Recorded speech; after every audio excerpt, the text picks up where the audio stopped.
Salut à tous, on se retrouve pour l'épisode 1305 du Zap Image. On commence aujourd'hui avec une date importante, ça aura lieu dans 2 ans, jour pour jour, ça sera le début de la Coupe du Monde au Qatar. Cette Coupe du Monde un peu spéciale par rapport aux années précédentes. Donc la Coupe du Monde 2022, c'est dans 2 ans, jour pour jour, donc du 21 novembre 2022 jusqu'au 18 décembre 2022. Ensuite, on revient en France, on va parler du match avancé de cette journée de Ligue 1 qui avait lieu hier, un match complètement fou.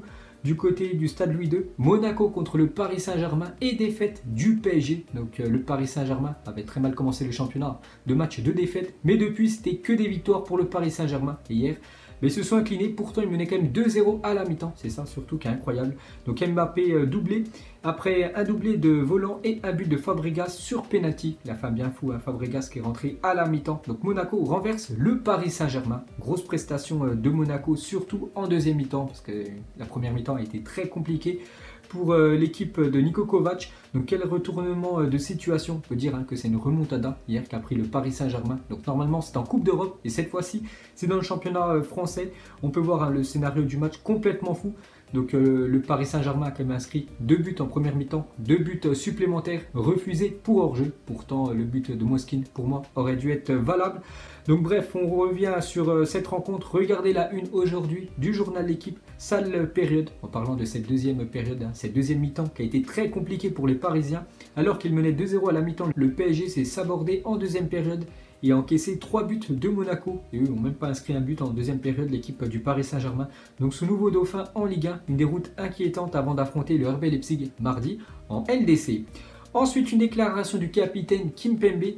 Il a dit la deuxième a été inadmissible. Donc la deuxième période, bien sûr, catastrophique. On n'a pas le droit avec l'équipe et les talents qu'on a. C'est vrai que l'équipe du Paris Saint-Germain est retombée dans ses travers. Voilà, pourtant c'était un match quand même abordable pour eux. Et surtout, ils menaient 2-0. Je me demande encore comment ils ont fait pour sombrer autant en deuxième mi-temps. On va parler cette fois-ci de Kylian Mbappé, plutôt bon Mbappé. C'est déjà lui qui a inscrit les 2 buts pour le Paris Saint-Germain. Donc il est sorti à l'heure de jeu. Bien sûr, Thomas Tuchel l'a fait sortir pour le préserver pour le match mardi de Ligue des Champions. Donc Mbappé vient d'inscrire son 99e but avec le PSG, faisant de lui le 5e meilleur buteur de l'histoire du club. Donc Mbappé a actuellement 99 buts. Donc il a même pensé qu'il avait inscrit le 100e but. Mais voilà, le but a été refusé pour hors-jeu. Donc prochain match certainement pour Mbappé, les gars, ça sera le 100e sous les couleurs parisiennes. Il est très jeune, les gars, puis il est déjà quasiment à 100 buts. Donc le record. Toujours Edinson Cavani, 200 buts sous les couleurs du PSG. On continue avec Mbappé. Donc quand il a célébré son but en embrassant le logo du PSG. Donc ça c'était quand il a inscrit le 100e but. Bon, après il a été refusé, on peut voir voilà qu'il a fait cette célébration. Donc d'embrasser le logo du Paris Saint-Germain. N'oubliez pas que la prolongation de Mbappé c'est toujours en stand-by. Donc voilà, peut-être un signe pour les dirigeants du PSG que Mbappé aimerait prolonger avec l'équipe parisienne. On continue avec lui, donc avec le maillot du PSG cette saison. Donc c'est 9 matchs, toutes compétitions confondues, 9 buts et 6 passes D. C'est quand même des très belles stats pour Kylian Mbappé, 1 but par match. Et en Ligue 1, donc 7 matchs, 9 buts. Donc il a marqué tous ses buts en Ligue 1. C'est vrai qu'en Ligue des Champions, il n'a toujours pas trouvé le chemin des filets.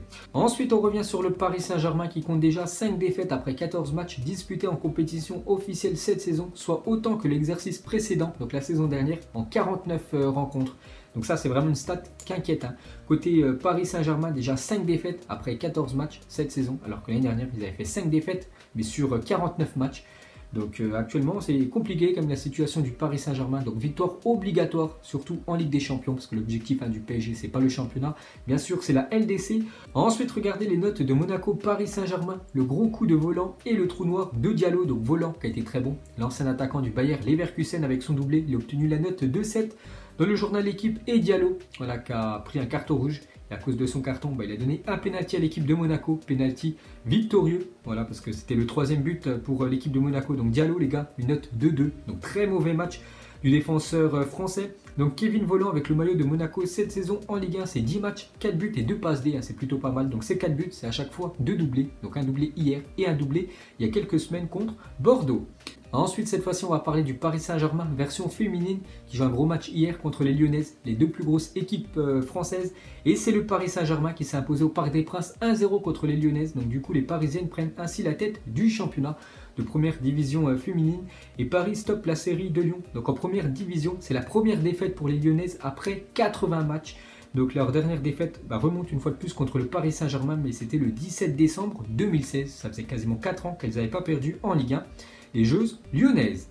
Ensuite, on va parler d'un autre match, mais cette fois-ci masculin. Donc c'est un peu plus tôt que Monaco PSG. C'est l'équipe de Rennes qui recevait l'équipe de Bordeaux. Donc Rennes prépare très mal la réception de Chelsea dans quelques jours parce que Rennes s'est incliné 1-0 contre les Girondins de Bordeaux. Donc Hatem Ben Arfa a été buteur. Donc Ben Arfa a marqué contre son ancien club. Cette équipe de Rennes, donc Bordeaux 11e, s'impose sur la pelouse de Rennes 4e. Donc Rennes, les gars, c'est compliqué cette saison parce que regardez cette stat. Pour vous dire la situation du club, donc Rennes en difficulté, toute compétition confondue, c'est seulement une seule victoire lors des 9 derniers matchs. Donc très compliqué bien sûr d'enchaîner tous les 3 jours un match pour cette équipe de Rennes, ça se ressent aux résultats. Et pour finir avec les résultats, hier on peut voir aussi qu'il y avait un match en Espagne, Osasuna contre l'équipe de Huesca, score final 1 partout entre ces deux équipes. On peut voir le programme de la journée, il y a du très lourd aujourd'hui, donc ça joue partout, ça joue quasiment à toutes les heures. Par exemple, dans quelques minutes, Newcastle contre l'équipe de Chelsea. Il y a un beau Villarreal contre l'équipe du Real Madrid. Il y a Séville contre le Celta Vigo, Tottenham, Manchester City ce soir à 18h30. Le Hertha Berlin contre le Borussia Dortmund à 20h30. La Juventus Cagliari. Il y a un énorme choc aussi en Espagne, l'Atlético Madrid contre le FC Barcelone. Donc on va parler directement de ce choc en Espagne. Regardez les compos probables pour les deux équipes. Donc côté Atlético, on peut voir le 11 qui devrait commencer titulaire. Donc Félix et Correa en attaque. Donc Luis Suarez, bien sûr, est forfait vu qu'il a le Covid. L'attaquant uruguayen. Donc côté Blaugrana cette fois-ci, donc normalement, j'ai bien dit normalement, Antoine Griezmann devrait commencer numéro 9 avec Lionel Messi juste derrière lui. En numéro 10, Pedri côté gauche et peut-être Ousmane Dembélé pour être titulaire. Ensuite, une déclaration du président de l'Atlético Madrid, donc il s'appelle Cerezo. Donc déjà, il a dit si je devais choisir entre Messi et Félix, je choisirais certainement Félix. Bon après, voilà, c'est plutôt logique, c'est son joueur, il n'allait pas dire Lionel Messi. Donc voilà la déclaration du président de l'Atlético, et il est aussi dit sur la situation d'Antoine Griezmann. J'espère que la situation s'améliorera rapidement. Griezmann est un des 3 meilleurs joueurs d'Europe. Il l'a prouvé avec l'Atlético et l'équipe de France. Donc il parle de sa situation compliquée actuellement du côté de Barcelone.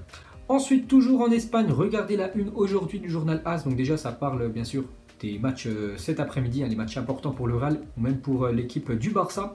Et aussi, on va parler d'un joueur qui veut quitter l'équipe du Real Madrid parce qu'il ne s'entend plus du tout avec l'entraîneur.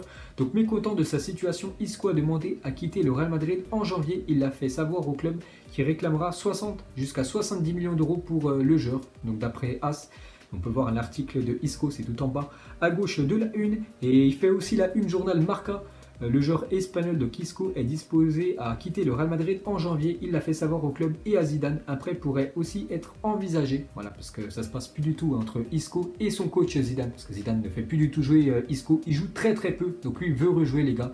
Voilà, en plus, il peut jouer un petit peu avec son nouveau club. Voilà, pour aller dans quelques semaines. Il pourrait peut-être disputer, bien sûr, l'Euro l'année prochaine. Donc il veut quitter cette équipe du Real Madrid. Donc ça sent le départ de l'Espagnol du Real Madrid. Ensuite, cette fois-ci, une déclaration de Zidane sur Sergio Ramos, le capitaine, qui sera bien sûr forfait cet après-midi. Sergio est notre leader, quelqu'un d'important ici, il l'a démontré et il continue à le faire. J'espère que la situation entre Sergio et le club au sujet de sa prolongation se réglera rapidement pour le bien de tous, parce que voilà, Zinedine Zidane compte vraiment conserver Sergio Ramos, mais vous savez qu'actuellement Ramos et le Real Madrid, il y a un conflit, parce que Sergio Ramos aimerait prolonger de 2 ans minimum avec l'équipe merengue, mais le Real Madrid lui propose seulement une saison supplémentaire, donc c'est pour ça qu'il y a un petit peu d'eau dans le gaz entre les deux parties. Donc on en saura un petit peu plus dans les prochains jours. Mais voilà, Zidane bien sûr compte sur SR4.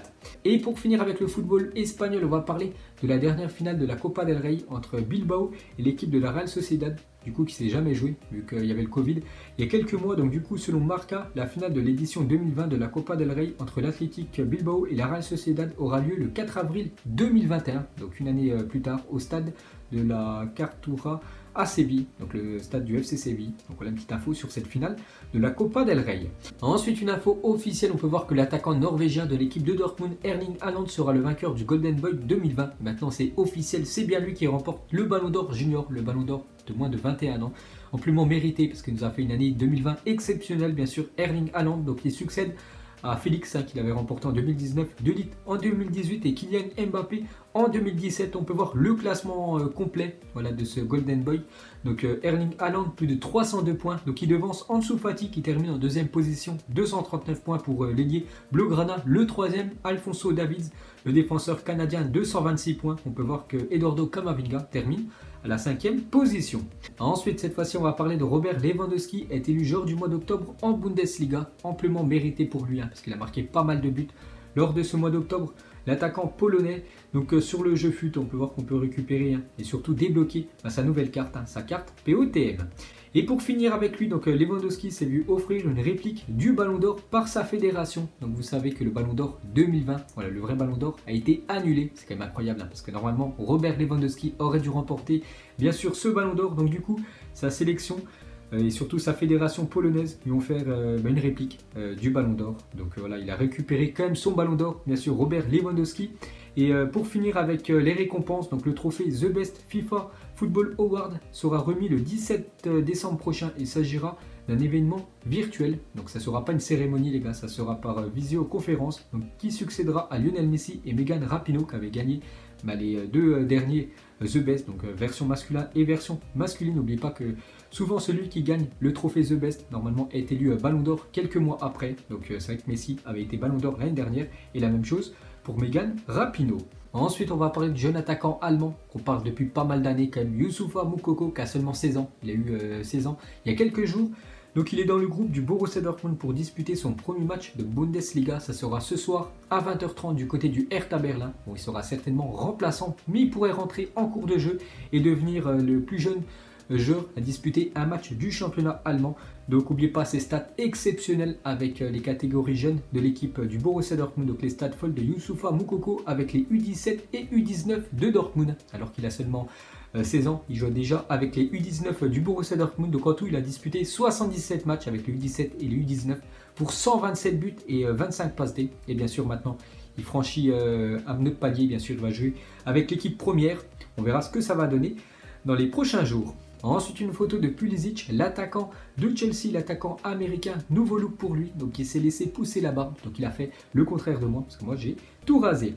Ensuite, une déclaration de Mattia De Seglio, le joueur de la Juventus prêté actuellement du côté de l'OL. Donc il compare la Serie A et la Ligue 1. Le championnat de France s'est beaucoup amélioré concernant la qualité, la densité physique. Par contre, par rapport à la Serie A, c'était un peu moins tactique, mais ça joue plus vite, c'est plus amusant. Donc voilà ce qu'il a dit en conférence de presse, Mattia De Seglio. Donc il se plaît plutôt bien en Ligue 1. Ensuite, cette fois-ci, une déclaration de Marquinhos par rapport à son avenir. Ça fait pas mal d'années quand même qu'il est du côté du Paris Saint-Germain. Ça fait déjà 7 ans. Il est arrivé en provenance de l'AS Roma en 2013. Il a dit: on sait que ça va vite dans le monde du football. Ça dépend de beaucoup de circonstances. Mais pour l'instant, je pense rester au Paris Saint-Germain le plus longtemps possible. J'ai des responsabilités ici. C'est quand même le capitaine.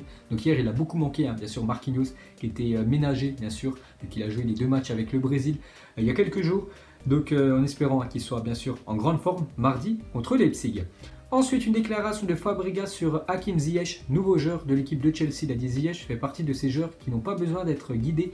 Il fait bouger les choses, des choses auxquelles les défenseurs ne s'attendent pas. Et c'est pour cela que Chelsea pourrait être si puissant cette année et qu'il pourrait faire une belle saison, bien sûr, que ce soit en Première Ligue ou même en LDC. Ensuite, une petite comparaison de David Beckham sur FIFA 98 et FIFA 21. Regardez l'évolution, bien sûr, de FIFA qui sera bientôt icône dans le jeu. On en avait parlé il y a quelques jours. Donc une sacrée différence. Ensuite, on va parler d'un autre joueur qui évolue en Serie A. C'est Christian Eriksen. Il a dit: ce n'est pas ce dont je rêvais. Tous les joueurs veulent, mais c'est l'entraîneur qui décide qui doit aller sur le terrain. C'est une situation étrange car les fans veulent me voir jouer davantage et moi aussi. Mais l'entraîneur a des idées différentes, en parlant d'Antonio Conte, le coach de l'équipe de l'Inter qui le met très peu titulaire. Voilà, Christian Eriksen qui était pourtant un atout de poids du côté de Tottenham. Mais du côté de la Serie A, il joue très peu. Et bien sûr, il est en train de se remettre en question s'il a fait un bon choix d'être venu en Italie. Ensuite, quelques déclarations d'un ancien dirigeant du FC Barcelone, il s'appelle Javier Bordas, révèle que le club catalan refusait de signer Erling Haaland. Il a dit: j'ai proposé le nom d'Haaland, mais on m'a répondu qu'il n'était pas un joueur capable de s'intégrer dans le modèle du FC Barcelone. Dommage. Donc du coup, il a signé du côté du Borussia Dortmund. l'attaquant norvégien. Ensuite, pour continuer avec Javier Bordas, il confie que le FC Barcelone a refusé Kylian Mbappé en 2017. C'est l'année de son gros transfert de Monaco à l'équipe du Paris Saint-Germain. On peut voir que le Barça avait des vues sur l'attaquant français. Il a dit pour 100 millions d'euros, cela aurait pu être fait du côté du FC Barcelone. Mais Robert Fernandez, ex-directeur sportif du Barça, a préféré Ousmane Dembélé et Pep Segura, ex-manager général, l'a soutenu. Donc c'est pour ça plutôt qu'ils ont recruté Dembélé à la place de Kylian Mbappé. Toujours d'après Bordas, ex-dirigeant du Barça, sur le transfert avorté de Neymar en 2019. Vous vous souvenez, même Neymar avait fait une déclaration. Il voulait quitter cette équipe du Paris Saint-Germain. Donc depuis, ça va bien mieux, bien sûr. Entre Neymar et l'équipe du Paris Saint-Germain, mais l'été 2019 c'était très très chaud. Il a dit: on était si près que Neymar a cru qu'il venait et moi aussi j'étais sur le point d'y croire, mais les deux clubs n'ont jamais trouvé d'accord pour boucler l'opération. Donc il le dit que Neymar lui voulait rejoindre bien sûr cette équipe du FC Barcelone. Le Barça le voulait, mais les deux clubs n'ont pas réussi à trouver un accord. Et cet accord concernant le transfert de Neymar en 2019 du côté du Paris Saint-Germain, donc ça devait être une offre de 110 millions d'euros plus Todibo, Rakitic et Dembélé en prêt 1 an, alors que le PSG en voulait 130 millions d'euros. Donc il manquait 20 millions d'euros. C'est à cause de ces 20 millions d'euros là que ça s'est pas fait, le transfert de Neymar en 2019. Et pour finir ce Zap Image, on termine avec l'énorme affiche ce soir en Espagne. L'Atlético Madrid reçoit le FC Barcelone. Mettez-moi un prono en commentaire. Donc moi je vais partir sur un match nul entre ces deux équipes qui produisent bien sûr du très beau jeu. Je vais partir sur un match nul un partout entre ces deux grosses équipes espagnoles. Donc voilà les gars, la fin de ce Zap Image 1305. Donc si ça vous a plu, un petit like. On se retrouve demain pour le prochain épisode. Ciao à tous.